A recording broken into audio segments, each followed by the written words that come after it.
Now, when you think of Winnie the Pooh, you probably think of that classic children's book series or cartoon. Here we are.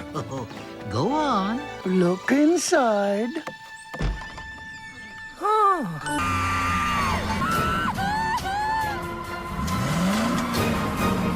Is that me? That's you. I'm so big. Why, you're double XL.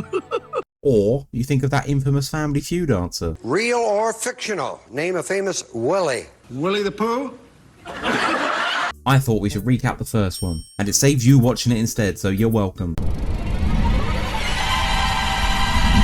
So it starts off with exposition through these sketches, which just makes me think I downloaded the wrong diary for Wimpy Kid Movie. Christopher Robin meets Winnie and his friends in the woods, and despite them being monsters or something, he's like, nah, they're alright, I'm sure. But when he stops giving them food because he pisses off to college to be a doctor, they starve and decide to eat Eeyore. Then they swear against their humanity and they all decide that Christopher Robin is a dick. And they'll f***ing have him if he ever shows his face here again. The movie then Avengers Endgames us with a 5-year time jump. Christopher returns to the woods bringing his latest sword to show her his monster friends because he doesn't want any secrets between them or for her to think he's loco. She thinks that he believes they're real, but it was just his imagination running wild. Brother! They find the place where they used to hang and the girl knows she's in a low budget horror movie and wants to leave, but Chris is like, nah pussy, come on. And oh damn, that opening narrator wasn't lying to us. They find a drawing of Chris, which makes them realise that they're not friends anymore. They hear Big Win-Win coming in, so they hide. They wait till he's asleep to sneak out, but they're caught by Piglet, who kills woman whose name I can't remember. And Chris runs off with Piggles hunting him down. But it's actually Pookie Pooh Bear who finds him, and he's cornered by both him and Piglet.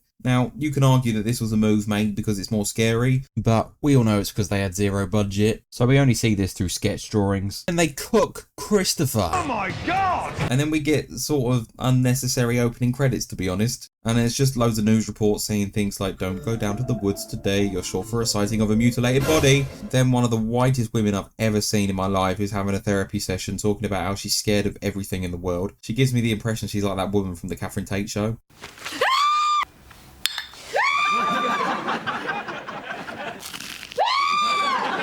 She's had some trauma involving some bloke she's worried is still out there somewhere, so her therapist said, just go for a holiday, mate. So she chooses the second worst place possible because Chatham in Kent wasn't on her radar apparently, even though this place looks like it could be, not gonna lie, and she heads to 100-acre woods. She stops to fill up her car and for some reason thinks somebody might be here.